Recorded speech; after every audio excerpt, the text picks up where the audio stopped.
one of the leading causes of general aviation accidents is called loss of control. And what I find really tragic about this is they are so often preventable. If somebody just stopped, in many cases, before they even left the ground, before they got in the airplane and said, today's not the day.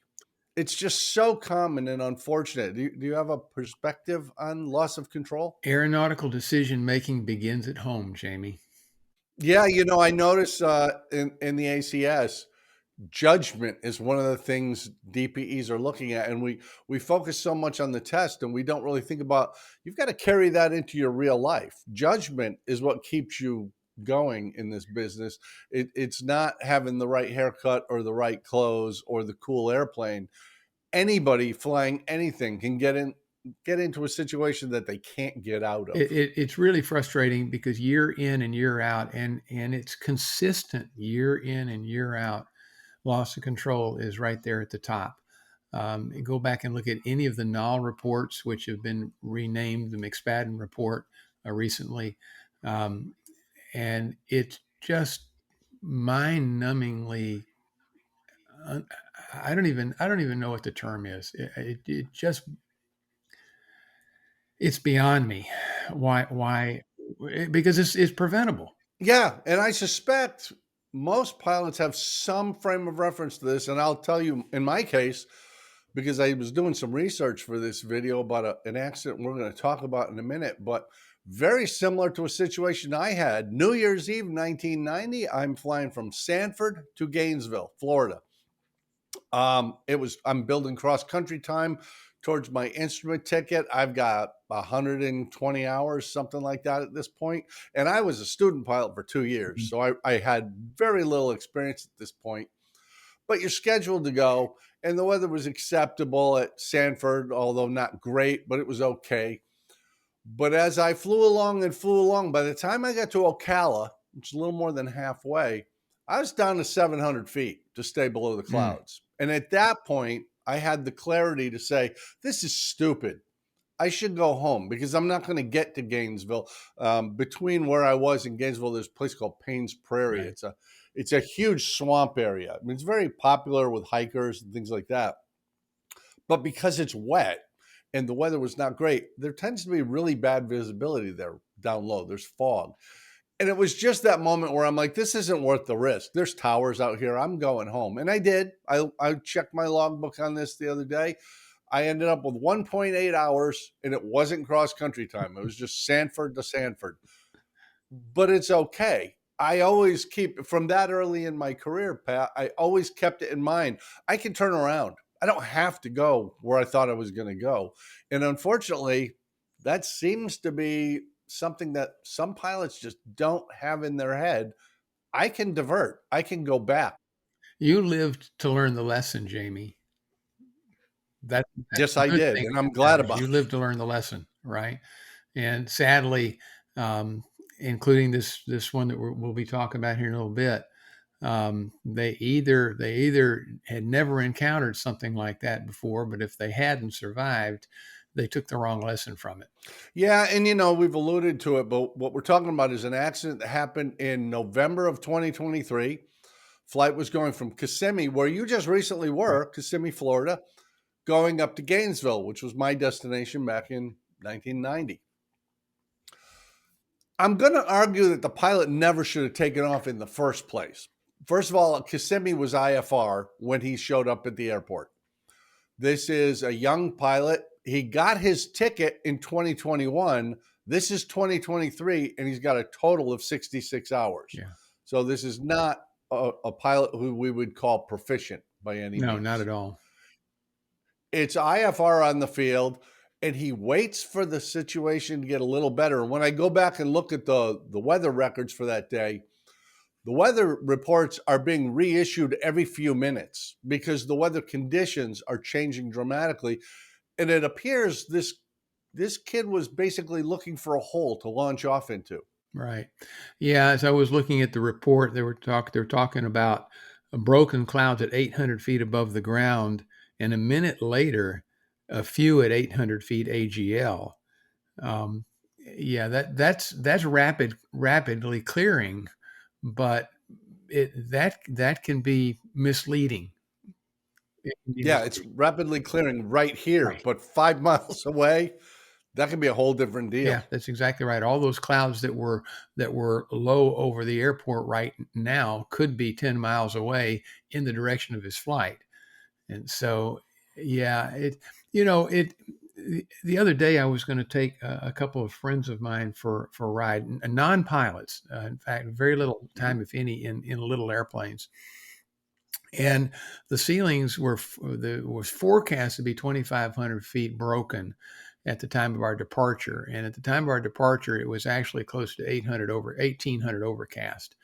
Okay, we could have gone VFR, we could have filed, but I just decided, I told him, I want to give you a good experience. I want you to see what I see on a beautiful day when it's time to go fly.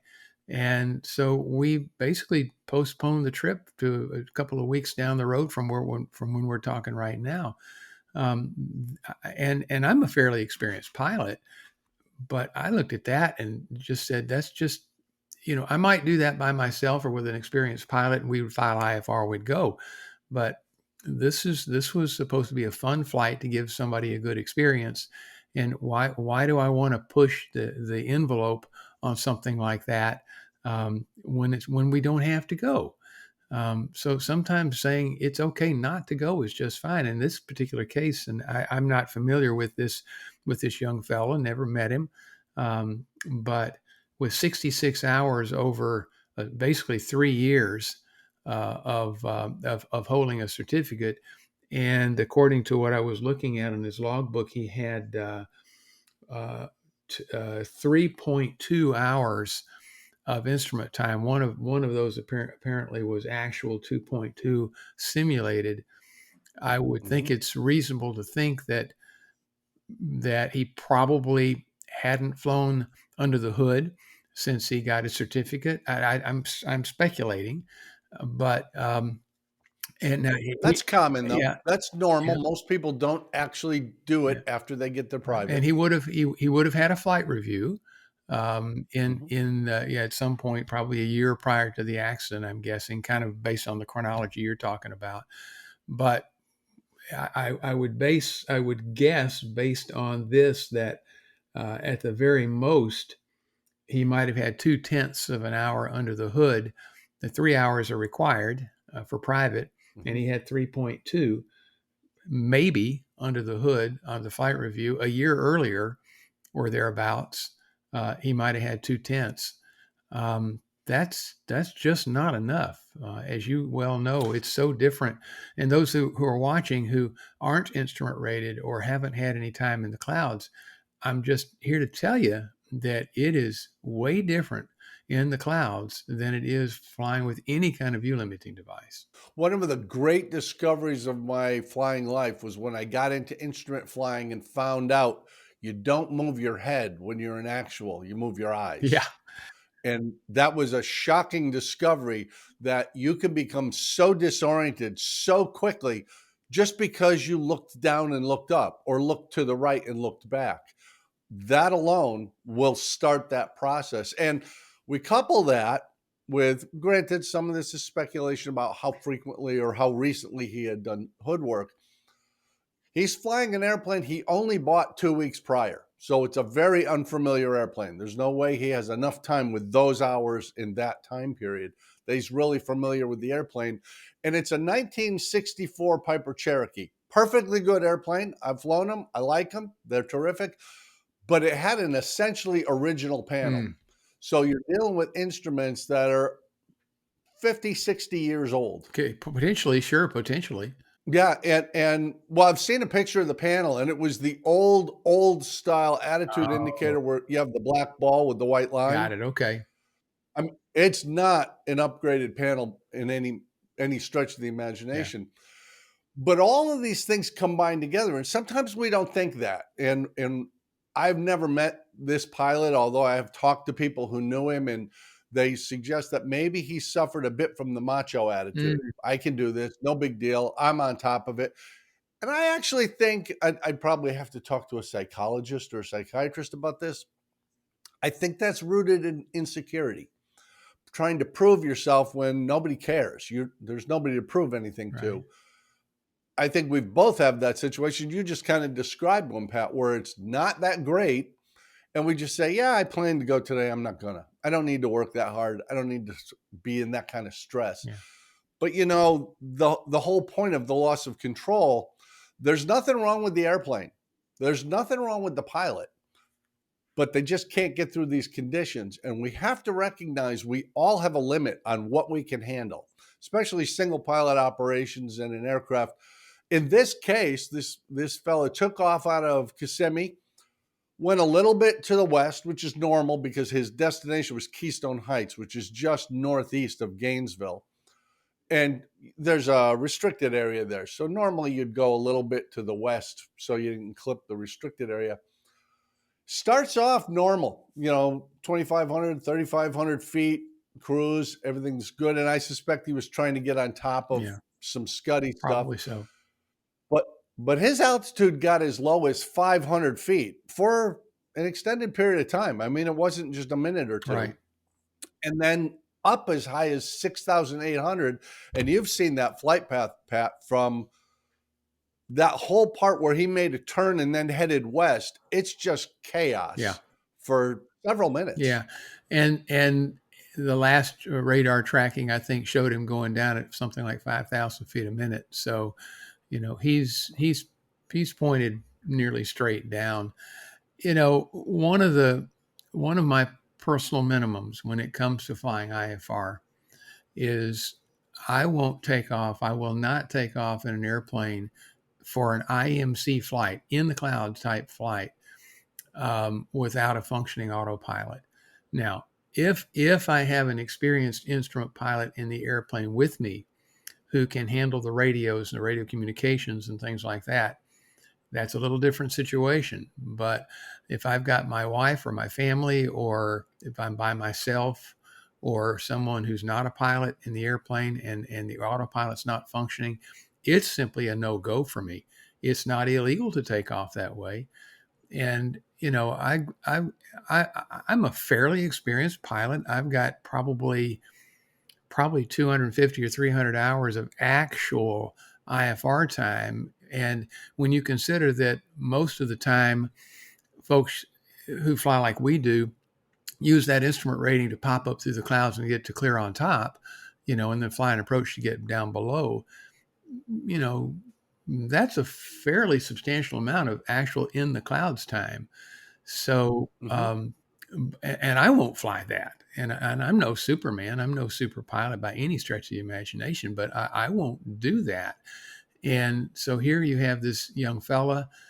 It's probably safe to say that airplane didn't have an autopilot, or it certainly didn't have much of an autopilot in it. I don't know if it did or not, but that vintage airplane, probably not. It just, I mean, it's foolish. I mean, there's no other way to put it. That is just a foolish decision. We talked several episodes ago we talked about a similar situation where a guy out of Pearland Texas, took off in an Arrow. A student pilot, as I recall, took off in an Arrow with a passenger on board to fly to Kentucky, if I remember right. Got himself in trouble in the weather. Again, loss of control because of VFR into IMC, or VMC into IMC, and they both died. We had a similar situation. You and I were talking before you hit the start button. We had a similar situation here in Houston at my home airport about a year ago. Young fella, again, a student pilot, took off after dark in 900-foot ceilings, and 30 seconds later, he's in a heap of twisted metal on the other side of the freeway, dead. And another one that I don't think I've talked about here on the channel because it hits awfully close to home, and that is a friend of mine in a Cirrus that he just bought himself. Flew himself and his adult son and adult daughter to Indiana several years ago for his father, their grandfather, the funeral. And coming home, he opted to take off into 200-foot ceiling indistinct conditions. And 45 seconds later, the two of the three of them were dead, in an absolutely avoidable situation, because 45 minutes later, it was clear invisibility, unlimited at the airport. You know, the thing that links these, Pat, that sticks out to me, these are all cases of somebody who just recently bought this airplane. And it maybe changes their way of thinking. Certainly with this kid coming out of Kissimmee going to Keystone Heights and ended up crashing in Micanopy right near Gainesville. He was looking for the opportunity to go. He wasn't looking for the reasons why he shouldn't. Right. You know, Gainesville was reporting 2 statute miles of visibility. The temperature dew point was only 1 degree along his entire route of flight. There's all kinds of reasons not to go. And of course, when he's down at 500 feet, he's in Gulf airspace. He can legally be flying clear of clouds. He's 500 feet above the Right. ground. Right. All is good. Right. But with 2 miles visibility, Yeah.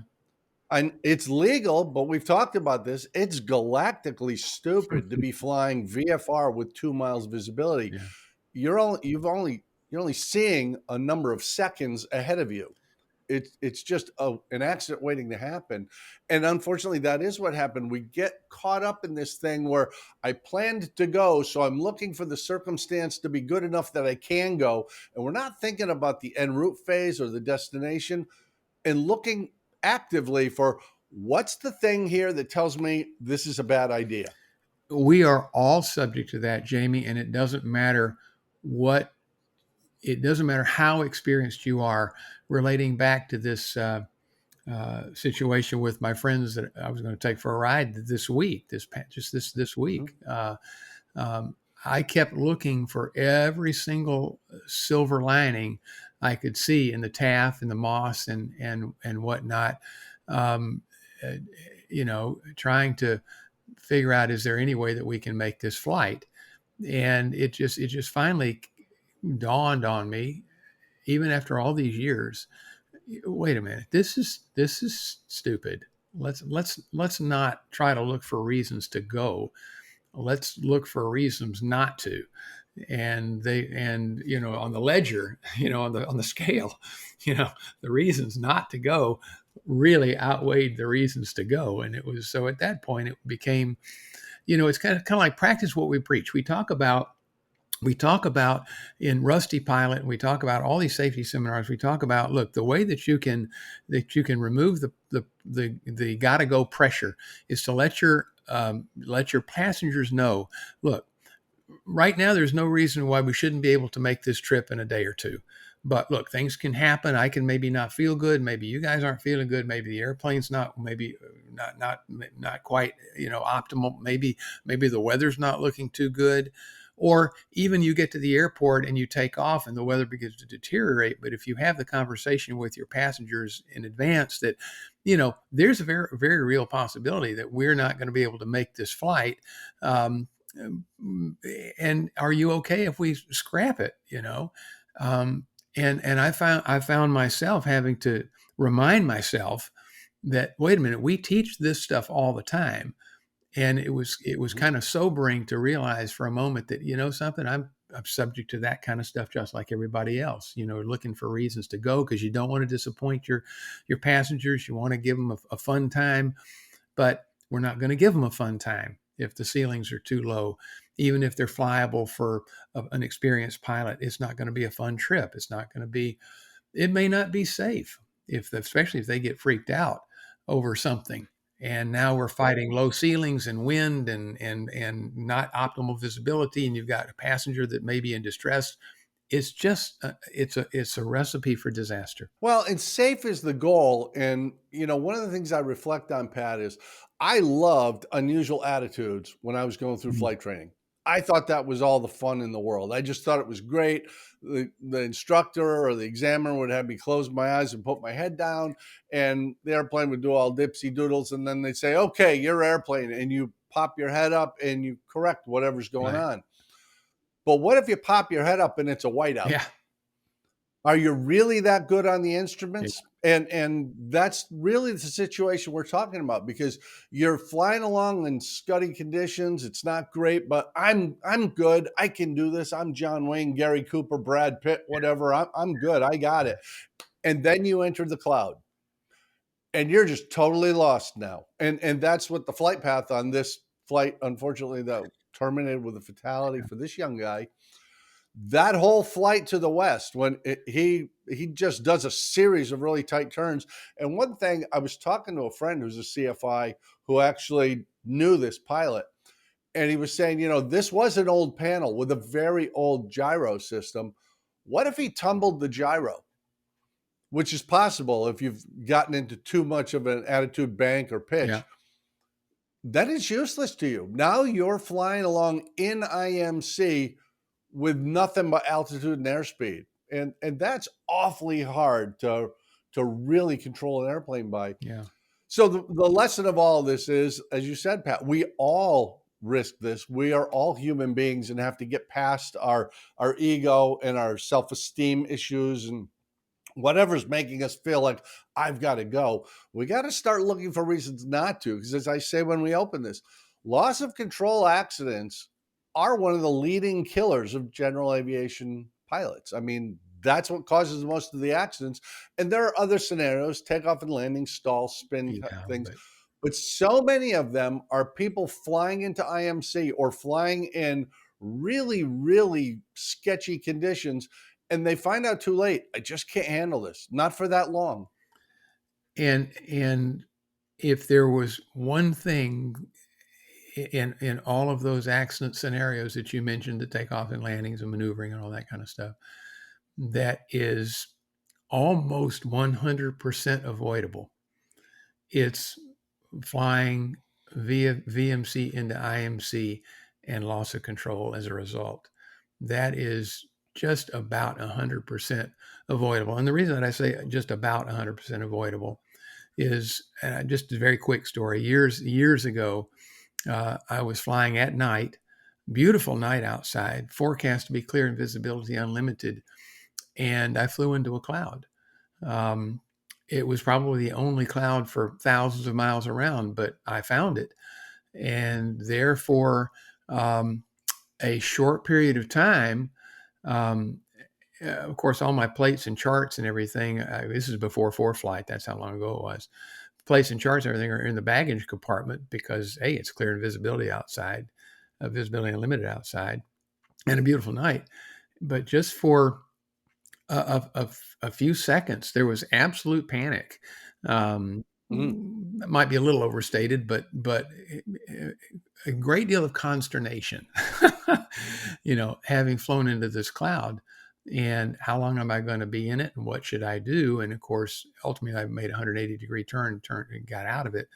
But there for just a little bit, it was uh, situational awareness and orientation. All of that stuff just went out the window for a short period of time.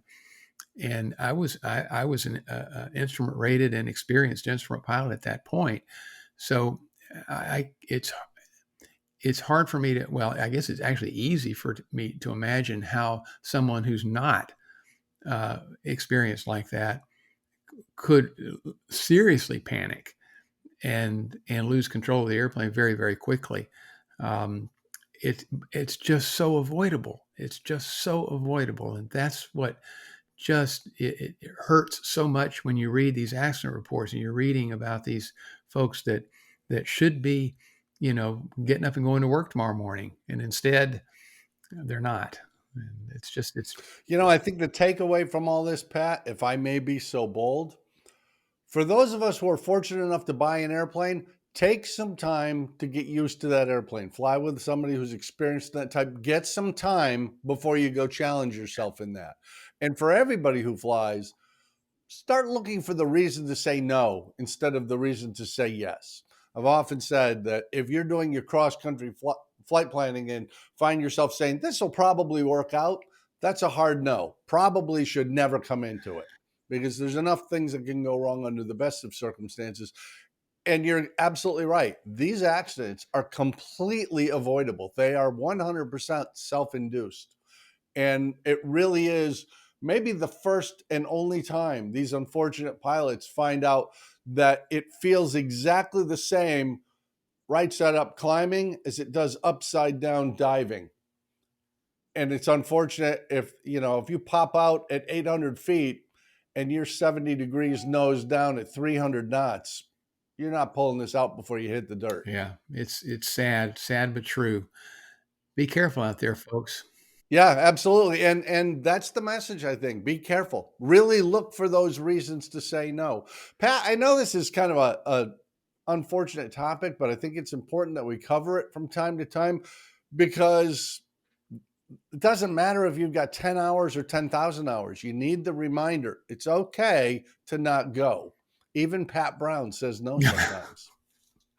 It's okay to say no. You want to live to fly tomorrow. I love it. Pat, thanks so much. I appreciate you going over this topic. Folks, I hope you take this subject seriously, because it actually is one of those things that could be the difference between having a long flying career and not making it to the weekend. So, like this down below, just go ahead and click that like button. Share this video on social media if you would, so your friends find out that it's okay for them to say no too. And subscribe to the channel, because we just love having you here. We'll see you next time. Adios.